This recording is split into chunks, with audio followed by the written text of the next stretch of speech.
And I want to talk about onboarding new employees, getting employees up to speed. And this, what I'm going to talk about right now, works with any business, any type of business, any type of industry.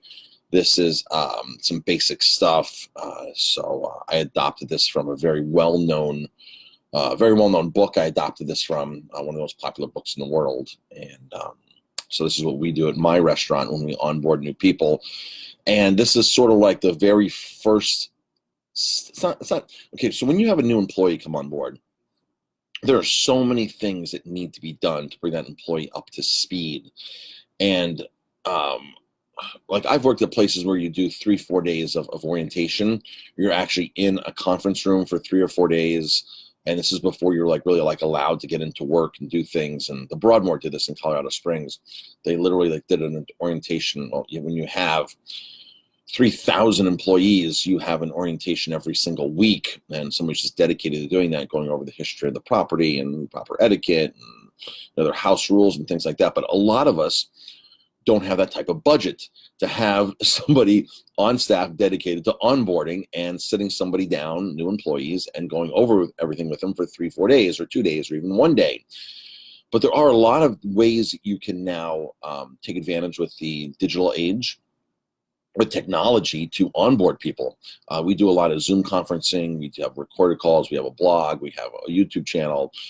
We're creating a membership site for our staff so we can see when they go in. It's on a drip program where they can get everything. So sort of an online learning module. So there's a lot of ways to onboard employees. But one of the most basic things that we do, out of the few basic things that we do, first of all, before anybody can work a shift, they have to watch a couple videos, the history of the place, and this is all done through digital, and then they have to watch Raving Fans and understand that the concept is we're here for the guests, and then they can proceed to hit the floor. But there's one document that we really, really stress in the restaurant that is super important for onboarding employees. And like I said, again, I took this from a major book, a major publication, one of the world's best-selling books. We have the commandments. We have the aroma time commandments, just like the commandments that are in the Bible. We have the commandments that every employee, basic things that every employee must know, especially in front of the house. These are the things you just must know coming on board. A lot of them are proper etiquette, procedures, but this is just a quick punch list. And we do 22 commandments that every employee gets. I have a video for this, so they can watch it. They can actually sit down at the computer next to me here and watch the whole video of the commandments. They can easily read this. This is posted visibly in our restaurant. And, and it's simple things that you might not think of when you're hiring and bringing on new staff, because there's so much. Let's face it, there's so much. And here's the one thing that most of you need to understand. Everybody needs to understand is training is something you do, not something you did. Training is not something that you showed somebody. Like somebody did something last night that it wasn't a major offense, but it was like that's not our procedure, that's not our policy. And it's just like, okay, instead of me saying, well, getting upset at them, it's like, okay, I looked at it as though I have to train that person again. I have to train that person on that topic because, again, there's so much to know. So when you take responsibility for employees' actions, you actually get control. You gain control of the situation. So by me saying, well, I now have to train that employee again on that, it just means that, okay, here we go. And what's going to happen is when I train that employee, I'm going to train other employees on the same thing. And but the principles or the commandments is something that everybody gets. And these are things that we sometimes call on when we do in our workshops. We say, hey, let's go over the commandments again real quick so you can brush up on your commandments. So now you probably want to know what's in our commandments, right? So there's simple things, like no pointing. If a guest asks for directions to the bathroom, to an ATM, to the gas station, what's the first thing that most people will do, whether you're an employee or not? Well, where's the bathroom? You take and point. Well, we think that pointing is frowned upon. Pointing is not proper etiquette, so we teach our staff how to give directions without pointing. So if somebody's in the dining room and says, where's the bathroom? Straight back to the exit sign on the left-hand side is the men's. Right past the wine rack on the left-hand side is the women's room. So without even pointing, going like that, we can actually verbatim things out like, oh, closest ATM is go out the front door to the left and down 2 blocks. There's 2 banks on the corner. Both of them have ATMs. The closest gas station, out the door to the left, 2 blocks, there's a traffic light. go across the street, and there's a steward's shop there. So we've trained our staff verbatim just to say things, the basic things, without pointing at things. Now, of course, once you stop your staff from pointing, if you're sitting in a restaurant and you're like the only table that's there, and there's a conversation going on in the corner between the wait staff, and all of a sudden you see one of the staff like point over to your table, you're like, why are they pointing at us, right? Even if there's people in the dining room, like, why are people pointing? So pointing is not proper etiquette in my book and a lot of other people's books. So that's something I learned from the Broadmoor, by the way, folks. The Broadmoor's a hotel in Colorado Springs. They've had their mobile 5-star rating since 1960, the longest 5-star rated hotel in the country. And their thing was no pointing. They don't want to see there's, so you had to learn things with you. But the weakness of the Broadmoor, this is back in the mid 90s when I worked there, was training was something they did. Training was something they weren't doing on a constant basis. I guess with 2,000-3,000 employees, that might be a challenge. And hopefully nowadays with the digital age and technology, they've changed that aspect of training, because you were putting through this rigorous training before you could actually have guest contact or go do your job. But then they never trained you again on any of this kind of stuff. And so, I mean, obviously training is something you do constantly, not something you did. So that was something I actually adopted from the Broadmoor, was the no pointing policy. And I've had that policy with me wherever I've been, in whatever hotel, whatever country club I've been the chef at, whatever restaurant I've had. That's just a policy, no pointing. So other things in here, like, don't let the guests see you drink or eat.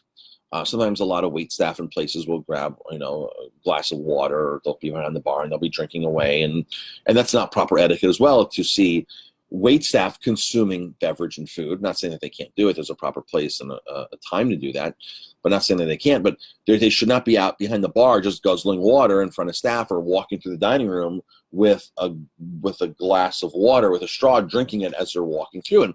But see, these are things that a lot of staff people just don't know, because a lot of people don't really know proper etiquette on things.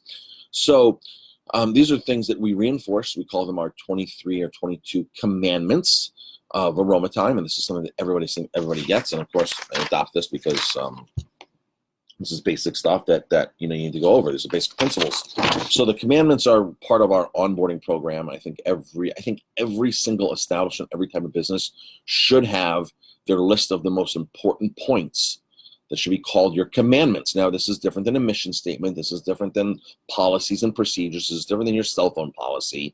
You might have a cell phone policy that the employees sign off on, where they can't be on their cell phones, you can't see their cell phones, things like that. But in the commandments are no cell phones at work.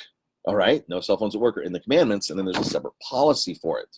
So you can overlap things from the commandments to your